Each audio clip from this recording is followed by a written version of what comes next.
ekki beint að ná sambandi við að gera þátt núna. Ég gerði tilraun í gær líka og það bara einhvern veginn, þetta ekki að gerast. Ég svo loftlaus og það líka ógeðslega bjart inni, þannig að það þú veist, mér langar í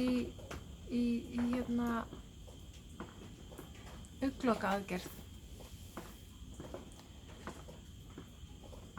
Eða þú veist, mér langar að gera það. Það ekki málið. Það bara einhvern veginn, það eins og ég geti það ekki. Ég prjónaði húfu daginn sem að ég hannaði sjálf. Það var svo, þú veist, einhvern veginn verið að nota þetta orðtak lauslega. Þar sem, ég veit ekki alveg, það hefur potið einhver hannað svona húinu bláður. Maður eitt af klárunum fyrir þennan á þessu tímabili. Ég prjónaði hana úr BFL DK og litnum dröfn. Svolítið hrifin af þessu sko. Koma svona gráar speklur og sumstaðar pínu bleikt og öðrum stöðum pínu svona brún-órans og blár. Þetta bara litlir svona detailar, en þú veist, smáatriði skipta máli. Þetta raun og veru sama húfa og ég hafði talað um í einhverjum öðrum þætti. Þessi og ég svona flott sko í svona þröngum húfum að þeir æfði sund rosalega lengi. Þetta svona eins og sundhetta. Hafið þið verið með sundhettu? Þú veist alveg. Nei, djók. Þetta sérst húfa sem að ég hannaði sjálf og ákvað að ég skildi, þú veist, þetta fyrsta húfan sem ég prjónaði, ákvað að ég skildi prjóna aðra svo ég geti gert uppskrift. Ég var heldur ekki ánægð með hvernig hún endaði ofan, en ég ánægð með það á þessari. Mér finnst þetta að vera mun snyrtilegri frágangur heldur en þessi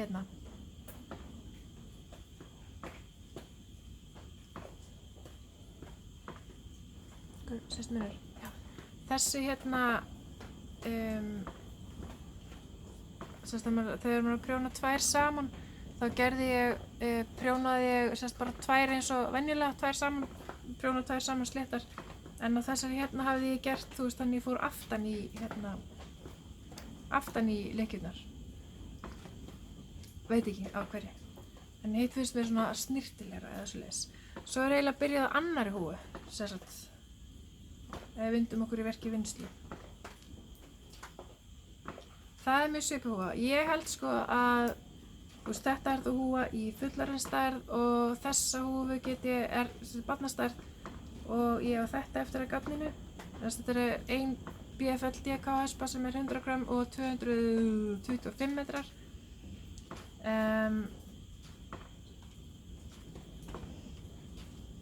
Barnahúfa á sama gafni og hann ég að prjóna í perluprjóni. Perluprjón eiginlega uppáhalds áferðin finnst mér að prjóni. Finnst perluprjón vera eitthvað ótrúlega oddly satisfying, furðulega, ég vil ekki segja fróandi, furðulega áhugavert eða furðulega róandi, ég veit það ekki.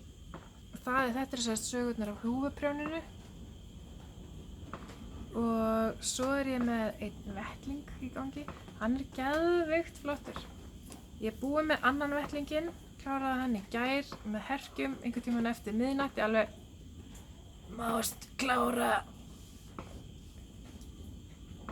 Finnst það ekki flottur? Oh my god.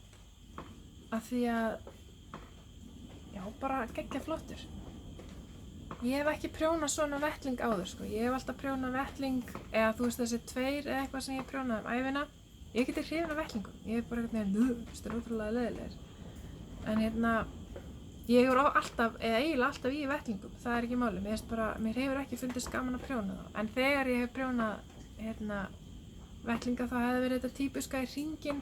Svo tekur maður svona eitthvað, þú veist, nokkra lykkjur með aukabandi og prjóna svo yfir það og svo þegar maður er búið með vettlinginn rekur maður aukabandið upp og tekur upp lykkjurnar þar til að prjóna þumalinn. Þannig að hann í raun og veru stendur alltaf svona út úr vettlingnum. Hvar á móti? Þessi prjónaður alveg hingað í hring með lóanum á vettlingnum og bara aukið út hérna og hérna. Bara eftir uppskriftinni ein lykkja og eitthvað, þú veist, 2-3 umferða millibili. Og mér finnst þetta eitthvað svo ótrúlega miklu skemmtilegra og vettlingurinn einhvern veginn passar ótrúlega vel á, þú veist, hann er alveg svo hendin í laginu. Hendin er svona og vettlingur einhvern veginn og passar ógeðslega vel á einhvern veginn á hendina og þetta er sem sagt vettlingur sem ég er að pröfuprjóna, eða ég er ekki beint að pröfuprjóna, ég er prjónan með þeim sem er að pröfuprjóna. En hann er eftir Eddu, í Gaddú Eddu og hún er að nota sem sagt BFL fingering gatt frá mér í uppskriftina. Annað verk í vinnslu sem að ég hef verið að vinna í er að sauma.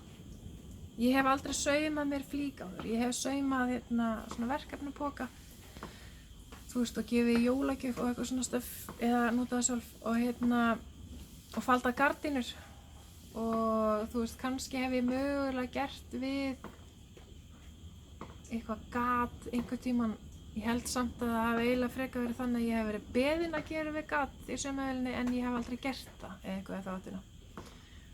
Dóttir mín hefur reyndar notað saumavélina meira heldur en ég. Hún er allir í því að, þú veist, hún er að stytta jakka, búti bólu, kjól og eitthvað svona dóttir í. En ég sem sagt ákvað að prófa að sauma mér kjól og keypti nokkur efni. Þar af 2 efni í kjól. Kannski mögulega keypti 3 eða 4 efni í kjól, en þú veist, ég veit ekki hvort að önnur 2 efnin eiga að vera kjól. Allavega 2 af þessum sem ég keypti á að vera kjól. Og úr því að ég hef ekki saumað áður, þá ákvað ég að nota sérst minna flotta efnið. Ég keypti annað sem ég veist vera alveg geðveikt flott efni. Þetta er sérst efni sem að mér finnst geggja flott, en er samt minna flott heldur en hitt efni. Og þetta eru svona upplýstar marglitur pínlítið eins og ef þú værir út í geimnum. Þú veist, ég er hrifin af stjörnum og himninum og himinhvolfinu og svoleiðis, en ég er ekki hrifin af svona Star Wars eða ég bara er ekki þar sko. Eða neinu svona sci-fi dóti. Mér finnst þetta að vera fallegt hins vegar. Ég held að það sé verið gaman að vera í kjól úr þessu. Þetta verður bara svona hversdagskjóll eða þannig. Efnið dugði ekki til þess að ég gæti gert ermar, þannig að þú veist, það er í sniðinu og getur valið að hafa engar ermar eða svona, þú veist, svona langar ermar eða þá alveg niður og ég þá bara neyðist til að hafa engar ermar sem er kannski allt í lagi sko, þú veist, kannski get ég gert það úr heimaefninu, en semst það sem að ég er búin að sníða kjólinn, sníða efnið og var semst að prófa mig áfram með saumana. Að því í munsturinu komast ég síðan að því að sniðinu stendur notaðu eitthvað sem heitir stretch seam. Það er sem sagt þá saumur sem að teygist með efni, því þetta er svona teygjanlegt efni. Ég hlakkast það til að byrja þessu svo mikið að mér var að dreyma þetta í allan morgun. Það hefur lent í því að vera vakin af einhverjum, hundi eða barni eða eitthvað. Svo er þið svefnrófunum ógeðslega lengi, eða haldið það sig ógeðslega lengi, kannski var það bara korter, ekki hugmynd. Ég var að dreyma, þú veist, ég sé að fara að drífa að vakna til að fara að sauma þennan kjól, þú veist, þetta er það spennandi verkefni. Ég vona að það veri gaman fyrir mig sérstaklega að ef ég get sýnt þér eitthvað af þessu næst. Já, svo er annað klár, sem er basically stolið sko. Það er þessi peysa sem heitir September Sweater og maður getur fengið uppskriftina á petitknit.com. Þetta er sama kona og gerir Haralds Jumper sem ég prjónaði á 6 ára dóttur mína einhvern tímann daginn. Þessi peysa er sem sagt prjónuð úr september himin litnum, sem september svetter og september himin liturinn.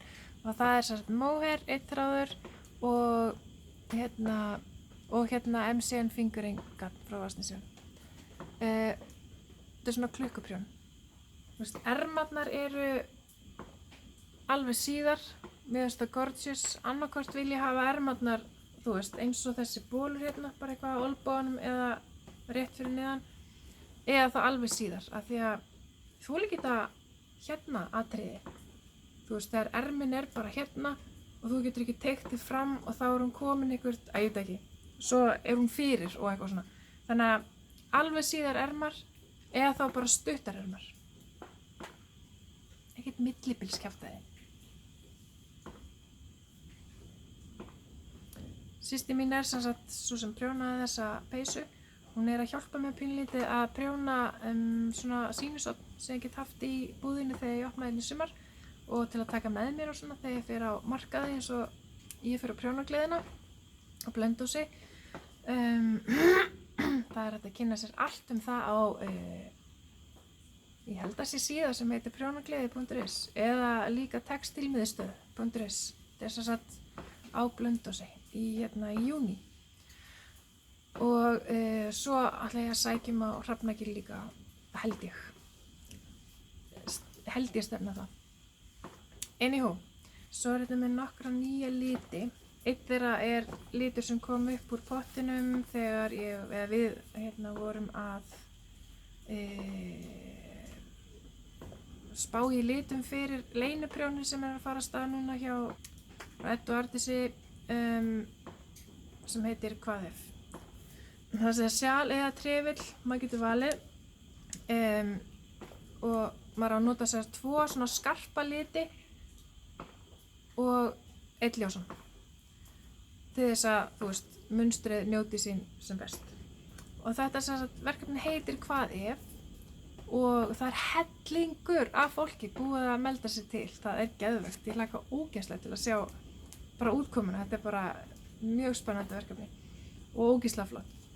Og sem sagt, einn liturinn er svona, ég veit alveg, mér langar til að segja brúnsægrænn, er það sem mér langar að segja hvaða litur þetta er.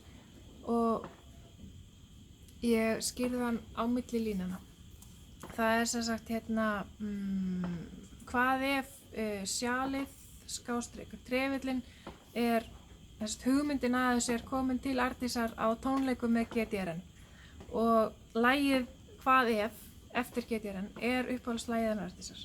Og í þessu lagi, þar er textin náttúrulega lesa á milli línanna og þetta er þá á milli línanna.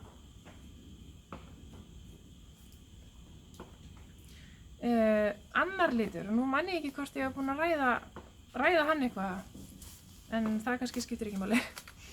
En það er sérst bragðarefur og það er líka litur sem kom til í samstarfi við þær dömur. Hann og þessi hérna sem heitir eftir ljósaskiptin eru litir sem að eru hannaðir fyrir sjalið sem heitir fyrir mömmu eftir Ardísi.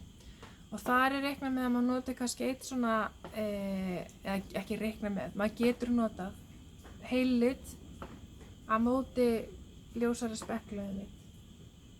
Eins og þessum hér. Og þessum hér. Bragðarefur hefur verið að fá geðveikar viðtökur.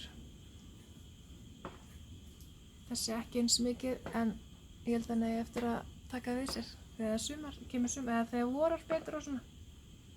Hér á Norðurlandi vestra er svo mikill snjór. Þú veist, það er bara allt hvítt. Ég get til að setja mynd hérna svo þú getur séð hvernig það er á leiðinni. Það er bara, þú veist, það er eins og sigurbúði. Það er bara eins og teppalagt með snjó hérna. Og svo er hérna annar litur sem kom upp úr þarna þegar ég gerði allar mini-hespurnar, hvort það verið í janúar eða febrúar.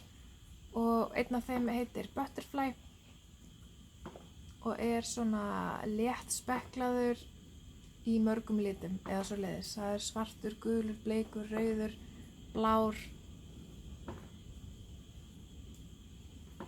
Já, líka til á Mohair í sjoppunni núna. Allir þessi litir sem ég er búin að nefna eru til á Merino Fingering garninu. Ég sérst var að gera breytingu á vefnum og er hætt með þess að það var tækt að þess á síðasta þætti, hætt með þarna markaðinn. Það var eitthvað að velkjast fyrir mér þetta með að aðgreina frá þegar þú ert að panta gagn sem er ekki tilbúið, sem að ég á eftir að lita. Og þetta að hvernig maður, þú veist, hvernig ég var að setja fram gagni sem var til á lager lita, skilur mig. Ekki það að, þú veist, þetta er ekkert eitthvað stór mál, þetta er bara það sem ég var að breyta á vefnum. Áður en ég haldi fram að tala það, þá er hérna mosi. Líka litur sem kom upp úr hérna þegar ég gerði mínihespurnar. Sko, þessi hérna er að fara út í hrönnum. Hann er geðveikur. Ég er búin að lita mér á BFL DK til að gera mér rúllukrabból, og hérna, það er að þarna heima bara núna. Hlakka ógeðslega til, geggjaður litur. Mjög fersk grænn, bara einhvern veginn, þetta er akkurat það sem að mig einhvern veginn vantaði. Núna, eitthvað ferskt. Anywho, sem sagt, breytingin sem ég er að gera á, er búin að gera á vefsíðunni, það er að ég er hætt með markaðinn og núna er bara garnið listað, það sem er til lita, þá er bara lagerstaða og svo hitt allt er bara, það stendur, þú getur pantað þennan lit eða þessa hespu og vinnslutíminn er 5-7 dagar. Og þetta er þær breytingar sem ég er búin að gera á vefnum. Vatnsnesjar.is er ég að tala um. Aðra breytingar er ég búin að gera og það er í raun og veru í tengslum við, eða þú veist, hálfpartinn, en samt líka í tengslum við að samkomubanni var sett á og að það séu margir heima sem að, já þú veist, kann að vera líka að það sé einhver þarna úti sem að vill ekki fara út á pósthús út af því hvernig líðandi stund lítur út hér í heiminum. Og ég ákvað sem sagt að fletja út sendingagjaldið. Ég veit að það er ógeðslega mörgum sem finnst sko sendingagjald vera ógeðslega leiðilegu partur af því að versla á netinu. Og þú veist, mér finnst það líka. En enn sem komið er, þá, þú veist, ég get ekki réttlætt í bara útreikningum í mínum business að gefa sendingagjaldið alveg. Ég hef haft það þannig að ég greiði helming á móti þér sem kaupanda. Og það er raun og veru, erum við að sameinast að greiða gjaldið sem, eða þú veist, hvað það kostar fyrir, hvað það kostar að koma vörunni til. Og ég sem sagt ákvað að sendingargjald á pósthús og heimsendingargjald, þar sem Íslandspóstur býður upp á það þjónustu, sé á sama verði. Svo tók ég af bara allt sendingargjald ef það er versla fyrir meir en 8.000. Og þetta er raun og veru eitthvað sem ég er búin að vera að velta fyrir mér að gera, sem sagt að fletja út sendingarkostnaðinn, af því að ég veit alveg að það er meira effort fyrir Íslandspóst að keyra vöruna út og þess vegna er það dýrara. En á móti, þú veist, það hafi ekki allir heiman, eða þú veist, það geti ekki allir farið að heiman. Pælingin er líka svo að ef þú kemst ekki að heiman, af hverju ættirðu þá að borga meira? Mér líður eins með lífræna vöru og allt sem er svona, já, og íslenskt ræktað, þú veist. Af hverju þarf það endilega að vera dýrara heldur en sem er innflutt? Og, ok, ég vil nú ekki segja endilega verri vara því að nú bjó ég úti og, þú veist, í Danmörku er dönsk vara alveg mikið hylt, skilurðu, eins og íslenskt ræktað á Íslandi. En þú veist, þegar ég sé danska vöru hér, þá er alveg innflutt, skilurðu hvað við. En sem sagt, ég ákvað að láta það bara til skara skríða núna að afnema sendingagjaldið eftir einhver ákveðna upphæð og fletja út sendingakostnaðinn. Mér finnst leiðilegast að þú veist, allir á landinu get ekki fengið heimsendingu. Það ekki búið á Hvammstanga að fá heimsend frá póstinum og ég held að sé ekki búið neins staðar á svona minnistöðum út á landi. Það væntanlega bara því að þá þarf mannskap eða skilur, það bara stendur ekki undir sér eða eitthvað svona. Það hlýtur að vera einhver svona bara rekstrarleg ákvörðun á bakvið það.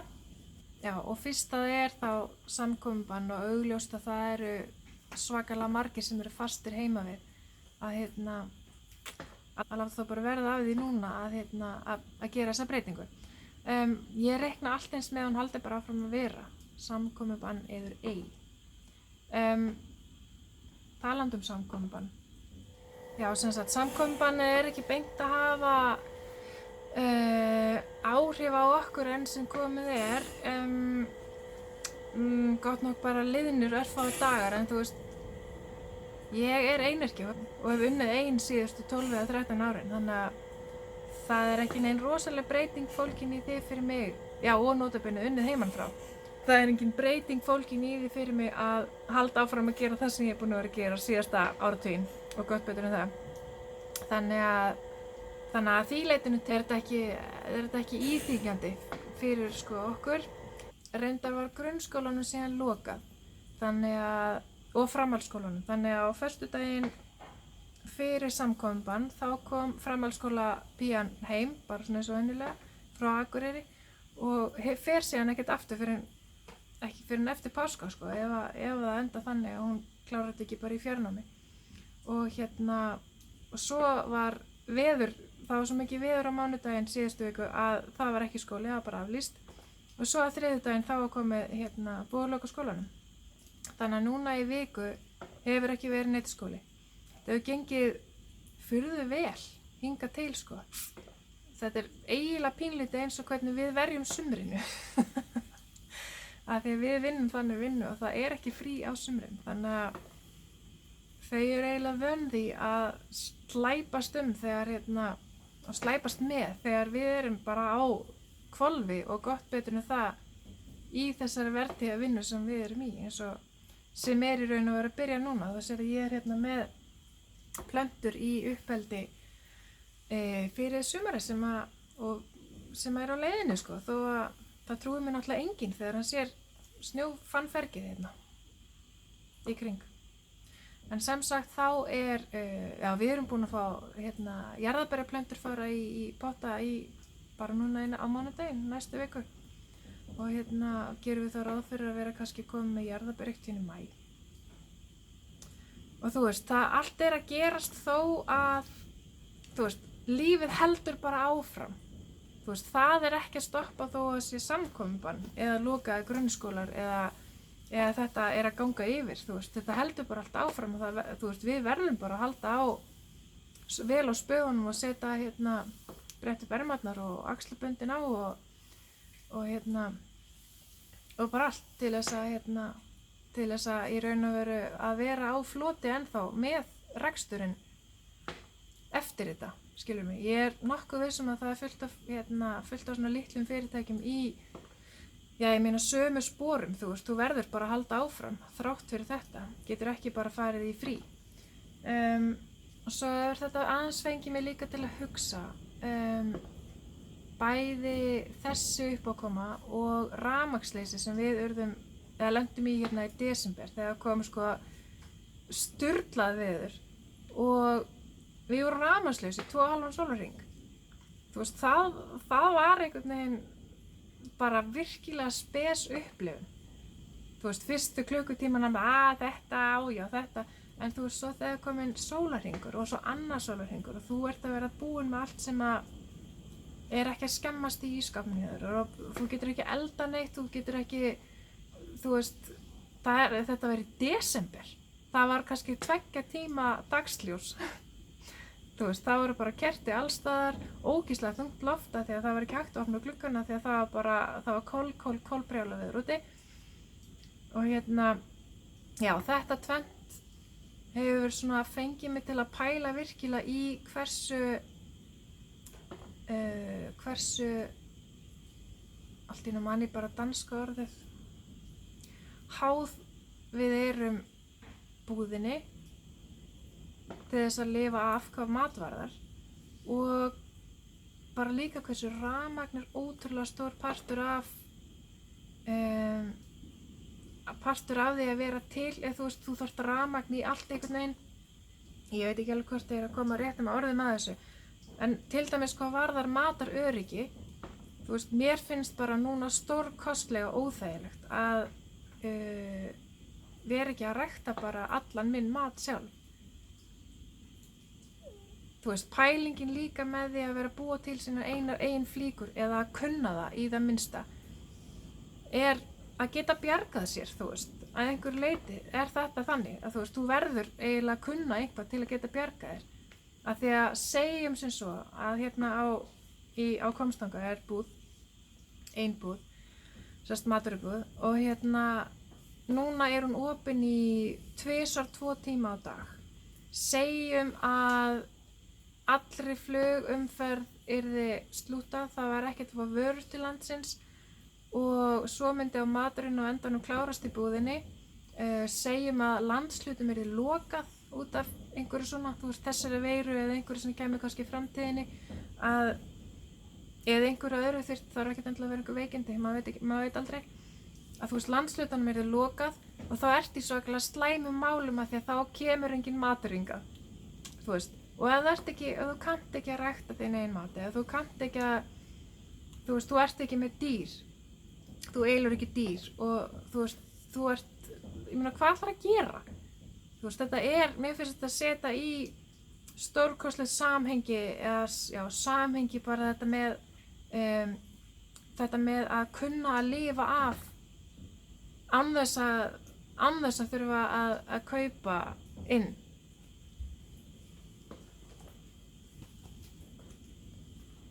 Fór sólin og kólnaði eitthvað. Þú veist, ég er auðvitað að byrja að fjasa bara núna, en þú veist, mér finnst þetta samt bara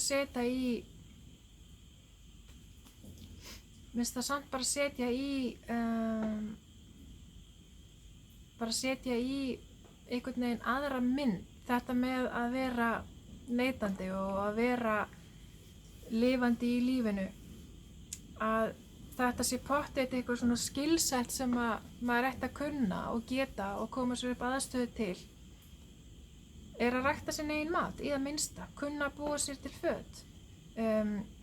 Þessar upplifanir eru að setja í ákveðið samhengi fyrir mér eða það er að renna upp fyrir mér frekar ljós hvað við erum ótrúlega háð búðinni og í raun og veru framleiðendum, þú veist. Já, við fengum, ég fekk til dæmis á tilfinninguna bara mjög stuttu eftir að þetta kom í útlöndum. Þetta er bara einhver svona instinkt. Ég vil fara í búðina og ég vil kaupa geðveikt mikið inn. Og ég vil alls ekki lenda í því að hafa ekki gert eða fylgt mínu innsæi og lenda svo í því kannski eins og í þessu tilfelli að vera ekki með neitt mat í húsinu og í, þú veist, kannski versta tilfellinu væri það þannig að það væri búið að loka landshlutanum eða þá að út af því að til dæmis núna þegar grunnskólinu komin í er lokaður, það er gríðilegt magn af fólki heima með krakkana sína, getur ekki mætt í vinnuna. Það er fullt af fólki sem er heima með krakkana sína sem er fólk sem vinnur í búðinni, að það er bara ein búð. Að þú veist, ég vil ekki lenda í því að hafa ekki gert neina ráðstafinu fyrir einhverju svona og enda svo með 4 krakka og geta ekki borðað eða gefið þeim að borða. Fyrir nokkur, þá prófaði ég að gera sápu og í fáfræði minni, þá var ég að skoða erlend YouTube myndbönd og ég var að skoða einhverjar síður, þú veist, á ensku og þú veist, svo ég gerði sápu og bla og sendi svo ömmu minni eina og fekk tilbaka einhverja hrútgamla uppskrift af sápu frá henni og ég bara svona, vissi ekki að fólk bjó til sápu, það var svo stutt síðan að það var amma mín. Þú veist, ég vissi bara ekki að sápur hefðu verið búnar til. Mér fannst, þú veist, það er bara alls konar svona sem að maður við höfum gleymt hvernig á að gera á ótrúlega skömmum tíma eins og búa til sína eigin sápu, rækta sinn eigin mat. Amma og afi voru alltaf með kálgarð, ég man mjög vel eftir því. Og núna erum við með hænur og það er svakalega svona, hvað ég segja, ég finn fyrir létti þegar ég hugsa að við höfum þá alltaf egg. Að, þú veist, þó að egg sé bara ein tegund af mat, en það er samt eitthvað effort í að hafa allavega einhvað. Ok, núna er þetta að fara að hljóma eins og allt sé farið til fjandans, en það er ekki farið til fjandans. Búðin hérna er alveg opin og hérna það er ekki búið að cancela neinum mat, eða það er ekki búið að taka út vöruflutningaflug til landsins eða neitt þannig. En þú veist, bara svona, þú veist, þegar hugsaðum sko stærri myndina, ef eitthvað kemur fyrir, eða bara líka að maður vill breyta neyslu mynstri sínu, því ekki að fara út í að vera með kálgarð heima og fá sér gróðurhús svo þau getur ræktað aðeins meira heldur en bara í júní, júlí, ágúst og læra hvernig maður geymir grænmeti í hvort það er að setja í krukkur eða niðursjóða eða frysta og þú veist, ég veit ekki. Þetta er bara það sem að, þú veist, þessi faraldur hefur verið að fá mig til að hugsa meira heldur en ég gerði áður og kannski líka hálfpartinn að taka ákvarðanir að breyta. Þetta og svo á hinn bóginn, þá er ég alveg ótrúlega pirruð á áreitinu sem maður verður fyrir. Núna, þú getur ekki einu svona opnað Spotify til að hlusta á einhverja tónlist. Þar stendur eitthvað koronavírus. Náttúrulega öllum fréttamiðlum og æsifréttamennskan einhvern veginn líka og þú veist, Rúmfó farin að selja skrifborð og stóla á afslætti út af því að allir eru heimavinnandi. Þú veist, auðvitað nýta sér aðstæður og auðvitað allir sem selja eitthvað þurfa að finna eitthvað út í því að selja í þessari aðstöðu. Ég meina, ég þarf að gera það. Ég ætla ekki að vera atvinnulaus af því að kom einhver veira til landsins. Þú veist, kemur ekki til greina. Og verandi út á landi þá nota ég netverslun mjög mikið. Og þannig að það er heldur ekki nýtt fyrir mér að versla á netinu. Það er það fyrir marga. Við höfum kosið að hafa bara allt eins venjulegt og það bara hugsast getur. Bara til að búa ekki til eitthvað í krökkunum líka,